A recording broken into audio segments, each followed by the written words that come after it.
कक्षा 9वीं की student finally आपका विषय यहाँ पर हिंदी का नवंबर महीने का ठीक है मासिक टेस्ट पेपर लेके आ चुके हैं। आप लोग बहुत सारे कमेंट आए थे कि यहाँ पर नवंबर महीने के मासिक टेस्ट पेपर लाओ, तो फाइनली आपका हिंदी पे आ चुका है और इस वीडियो को आपको ध्यान से देखना है। ठीक है, संपूर्ण उत्तर सहित हम पूरा पेपर कराने वाले हैं और साथ ही आप यहाँ पर देख लीजिए पूर्णांक आपका 20 अंक का रहेगा। मासिक मूल्यांकन माह नवंबर 2024 कक्षा 9वीं विषय हिंदी। ठीक है, समय आपका 1 घंटा रहने वाला है। ठीक है, तो वीडियो को आप यहाँ पर लाइक कर लीजिए और चैनल को सब्सक्राइब कर लीजिए क्योंकि हम बड़ी मेहनत से आपके लिए यहाँ पर हिंदी पे लाए हैं। ठीक है, तो वीडियो को लाइक करके चैनल को सब्सक्राइब कर लीजिए। साथ ही आपको कक्षा 9वीं की सभी विषय की जो नवंबर महीने के मासिक टेस्ट पेपर है वो आपको हमारे चैनल में मिल जाएंगे, आप जाकर देख सकते हैं। ठीक है, तो इस वीडियो में हम विषय हिंदी का कंप्लीट करने वाले हैं। आप यहाँ पर देख लीजिए निर्देश आता है सही प्रश्न करना अनिवार्य है। ठीक है, तो आपको यहाँ पर ध्यान से देखना, आप यहाँ पर देख लीजिए सही विकल्प चुनकर लिखिए। ठीक है, आपके 4 नंबर के आते हैं यहाँ पर सही विकल्प। तो आप यहाँ पर देख लीजिए आपका पहला सही विकल्प आता है काव्य की शोभा बढ़ाने वाले धर्म तत्व क्या कहलाते हैं। ठीक है, तो आपको यहाँ पर इसका ऑप्शन आता है छंद। ठीक है, और बात आपका सदशक्ति और साथ आपका अलंकार और दाता आपका यहाँ पर काव्य गुण। ठीक है, तो जो आपके यहाँ पर दिया गया काव्य की शोभा बढ़ाने वाले धर्म तत्व क्या कहलाते हैं। ठीक है, तो जो यहाँ पर काव्य की शोभा बढ़ाते हैं ना वो कहलाते हैं अलंकार। ठीक है, अलंकार आपका राइट आंसर रहेगा, तो आपको यहाँ पर अच्छे से याद कर लेना है। फिर आपका दूसरा आता मीठी बाड़ी बोलने वाला होता है। ठीक है, तो मीठी बाड़ी बोलने वाला क्या होता है ये आपको बताना है। तो आपका था सुभाष और बात आपका मितभाषी और साथ आपका कटुभाषी और दाता आपका मृदुभाषी। तो जो आपका यहाँ पर दिया गया ठीक है मीठी वाणी बोलने वाला होता है, तो इसका राइट आंसर आपका मृदुभाषी हो जाएगा। मृदुभाषी आपका राइट आंसर रहने वाला है। फिर आपका यहाँ पर चौथा देख लेते हैं, तो स्टूडेंट आपका यहाँ पर चौथा आता है। ठीक है, सॉरी तीसरा आता है, अभी तीसरा रहेगा। ठीक है, तीसरा आता है दो वर्णों के मिल से होने वाले परिवर्तन को कहते हैं।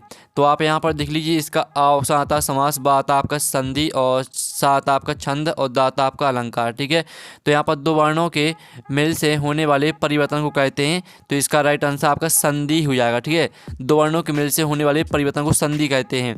फिर आपका यहाँ पर चौथा आता है डॉक्टर APJ अब्दुल कलाम के बचपन में पक्के दोस्त थे। तो आपको बताना है कि यहाँ पर डॉक्टर APJ अब्दुल कलाम के बचपन में कितने पक्के दोस्त थे। तो आप यहाँ पर देख लीजिए इसका ऑप्शन आता 2, बात आपका 3 और साथ आपका 4 और दाता 5। ठीक है, तो यहाँ पर डॉक्टर APJ अब्दुल कलाम के बचपन में कितने पक्के दोस्त थे, तो इसका राइट आंसर आपका 3 हो जाएगा। ठीक है, 3 आपका राइट आंसर रहेगा। तो इस तरह से जो आपके 4 नंबर की सही विकल्प वो कंप्लीट हो जाते हैं, आपने अच्छे से यहाँ पर याद कर लिए होंगे। ठीक है, और वीडियो को यहाँ पर लाइक जरूर कर लीजिए और इस वीडियो को अपने दोस्तों तक शेयर कर दीजिए। ठीक है, अब चलिए प्रश्न आपका 2 आता है रिक्त स्थानों की पूर्ति कीजिए, जो कि आपके 4 नंबर के रहेंगे। तो पहला आता बाणिक छंद में डॉट डॉट की गणना की जाती है। तो यहाँ बाणिक छंद में बाणों की गणना की जाती है, बाणों आपका राइट आंसर रहेगा। ठीक है, बाणिक छंद में बाणों की गणना की जाती है। फिर आपका यहाँ पर दूसरा आता है बे शब्दांश जो शब्द बनाते समय आरंभ में लगते हैं डोडो कहलाते हैं। तो यहाँ बे शब्दांश जो शब्द बनाते समय आरंभ में लगते हैं उपसर्ग कहलाते हैं। ठीक है, उपसर्ग, उपसर्ग आपका यहाँ पर राइट आंसर रहेगा। ठीक है, आपका ऑप्शन राइट आंसर हो जाएगा। फिर आपका यहाँ पर तीसरा देख लेते हैं, तीसरा आपका आता है हथियार जो हाथ में लेकर चलाया जाए उसे डोडो कहते हैं। तो यहाँ पर हथियार जो हाथ में लेकर चलाया जाए उसे ठीक है औजार कहते हैं। तो आपका औजार राइट आंसर रहेगा। ठीक है, औजार, तो आपको यहाँ पर अच्छे से याद कर लेना, औजार आपका यहाँ पर राइट आंसर हो जाएगा। फिर आपका चौथा आता बीरस का स्थायी भाव डॉट डॉट है। तो बीरस का स्थायी भाव आपका यहाँ पर उत्साह होता है। ठीक है, उत्साह आपका राइट आंसर रहेगा चौथे का। तो इस तरह से जो आपके यहाँ पर रिक्त स्थान वो कंप्लीट हो जाते हैं। ठीक है, आपने यहाँ पर अच्छे से याद कर लिए होंगे और वीडियो को यहाँ पर लाइक जरूर कर लीजिए, चैनल को भी सब्सक्राइब कर लीजिए। अब प्रश्न आपका 3 आता है सही जोड़ी का मिलान कर लिखिए। आपकी 4 नंबर की आती है स्तंभ आ और बा में दी गई सही जोड़ी।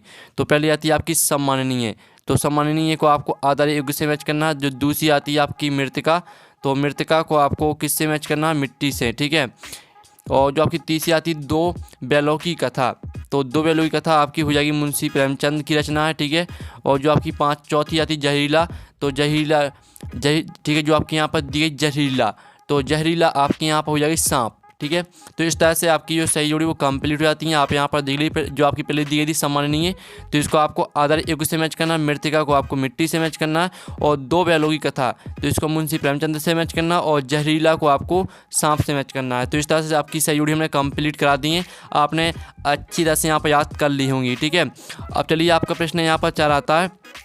ठीक है, नई कविता की प्रमुख 2 विशेषताएं लिखिए। आपकी 2 नंबर का रहेगा। इसका अर्थ आता है छायावाद की 2 प्रमुख विशेषताएं लिखिए।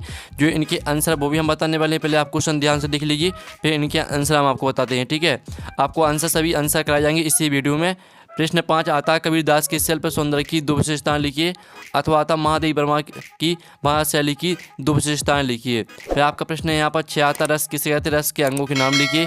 इसका अथवा आता देशज देसी शब्द किससे कहते हैं, कोई 2 देशज शब्द लिखिए। फिर आपका प्रश्न 7 और लास्ट और आखिरी क्वेश्चन आता है अपने प्राचार्य को 3 दिन के अवकाश हेतु आवेदन पत्र लिखिए। इसका अथवा आता अपने मित्र को प्राइमरी सूची में प्रथम स्थान प्राप्त करने पर बधाई पत्र लिखिए।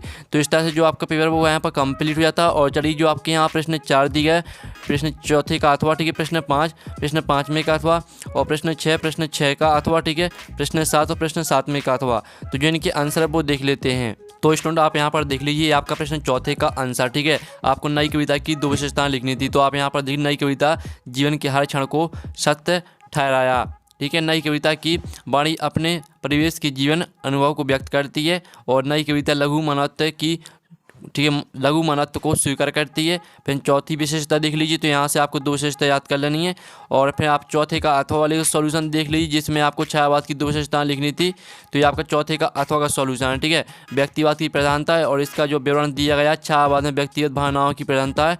वहाँ कवि ने अपने सुख दुख एवं हर्ष शोक को ही वाणी प्रदान करते हुए खुद को अभिव्यक्त करता है। फिर आपकी इसकी दूसरी विशेषता रहेगी प्रकृति के मानवीकरण। छायावादी कवियों ने प्रकृति, ठीक है, प्रकृति को अनेक रूपों में देखा है।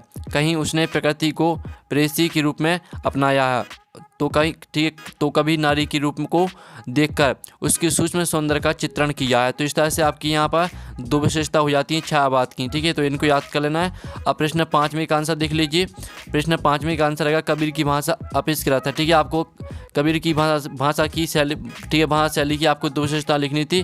तो आप यहाँ पर देख लीजिए कबीर की भाषा अपरिष्कृत है। उन्होंने सहज सरल एवं सरस शैली में अपने उपदेश दिए हैं। कबीर के काव्य में उपमा रूपक उत्प्रेक्षा अलंकारों की प्रचुरता है और दोहा चौपाई छंदों का प्रयोग, ठीक है। इस तरह से आपका प्रश्न 5 का आंसर हो जाता है। और प्रश्न 5 का अथवा का आंसर देख लीजिए जिसमें आपको महादेवी वर्मा की भाषा शैली की विशेषता लिखनी थी। तो आप यहाँ पर देख लीजिए भाषा शैली, महादेवी जी ने अपने गीतों में, ठीक है, आप यहाँ पर देख लीजिए इस नग्न और सरल तत्सम प्रधान खड़ी बोली का प्रयोग किया है। उनकी रचनाओं में उपमा रूपक श्लेष मानवीकरण आदि अलंकारों की छटा देखने को मिलती है। इन्होंने भावात्मक शैली का प्रयोग किया जो सांकेतिक एवं लाक्षणिक है।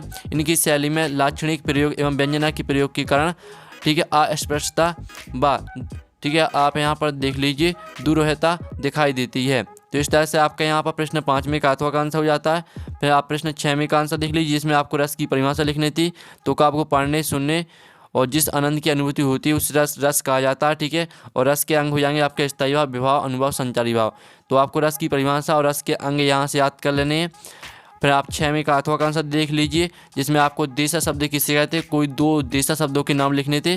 तो आप यहाँ पर देख लीजिए देशा शब्द वे शब्द होते हैं जिनकी उत्पत्ति के मूल का पता ना हो लेकिन वे प्रचलन में हो, ठीक है। इस तरह से पूरा आपको याद कर लेना। साथ ही आप इनके उदाहरण देख लीजिए, लोटा, कटोरा, डोंगा, डिबिया, ये आपको उदाहरण दिए हैं। तो यहाँ से आपको 2 उदाहरण याद कर लेना है। फिर आप 7 का आंसर देख लीजिए जिसमें आपको, ठीक है, 3 दिन के अवकाश के लिए प्रार्थना पत्र लिखना था, ठीक है, प्राचार्य को। तो ये आपका पूरे यहाँ पर दिया गया, ठीक है, 3 दिन के अवकाश के लिए प्रार्थना पत्र। तो पूरा आपको याद कर लेना है। ये आपका 7 का आंसर, ठीक है। और जो आपका 7 का अथवा उसका आंसर आपको खुद करना है। तो इस तरह से आपका जो हिंदी का पेपर वो कंप्लीट हो जाता है। और साथ ही आप यहाँ पर पेपर का PDF डाउनलोड करना चाहते हैं तो लिंक वीडियो के डिस्क्रिप्शन दी गई, तो आप वहाँ से पेपर का PDF डाउनलोड कर सकते हैं। तो नेक्स्ट वीडियो में थैंक्स फॉर वॉचिंग।